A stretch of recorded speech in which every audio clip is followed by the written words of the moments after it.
complain of a headache when he boarded? No. So what made the worm turn? Look, I've been flying for 10 years. I have seen it all. I've seen ferrets in suitcases, fellatio in first class, passengers stir-frying on their tray tables.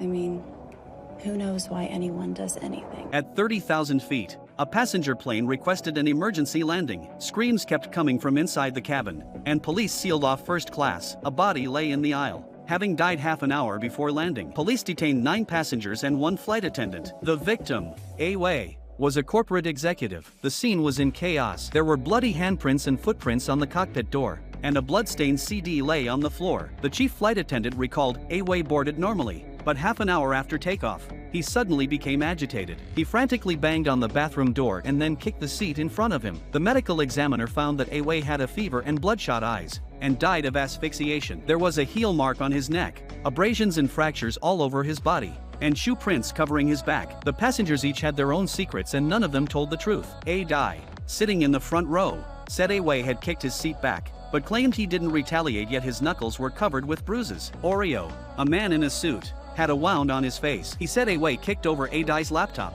and when he stepped in to mediate, he was cut by a CD. The flight attendant said A-Wei kept complaining of a headache. She gave him 2 aspirin and then turned off his call button. According to the autopsy, A-Wei had bleeding in his brain and chest cavity, a lacerated liver, and a severe fever. The black-haired woman said A-Wei was running wild in the aisle. Her husband tried to kindly warn him but was pushed away. Angry, she cut A-Wei with a wine bottle. A young couple were having sex in the bathroom, which was why no one opened the door when A-Wei knocked. A female doctor, traveling alone with her daughter and with a bruise on her face, said A-Wei deserved to die. A passenger called Blind Monk, who had exceptional hearing, identified several people who had held A-Wei down.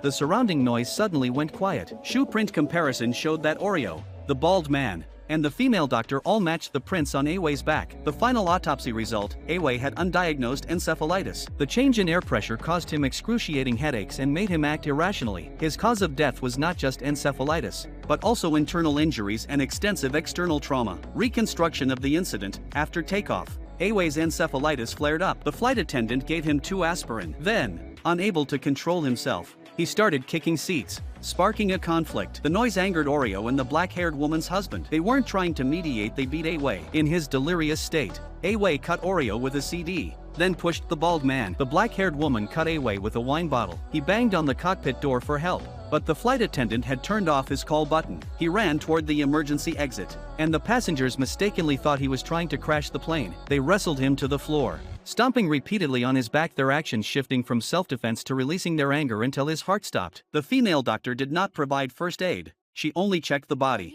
then took her daughter back to her seat. The court eventually released 5 of the passengers, ruling that they had acted in self-defense. G sighed, if just one person had noticed A-Wei's abnormal condition, this tragedy could have been avoided.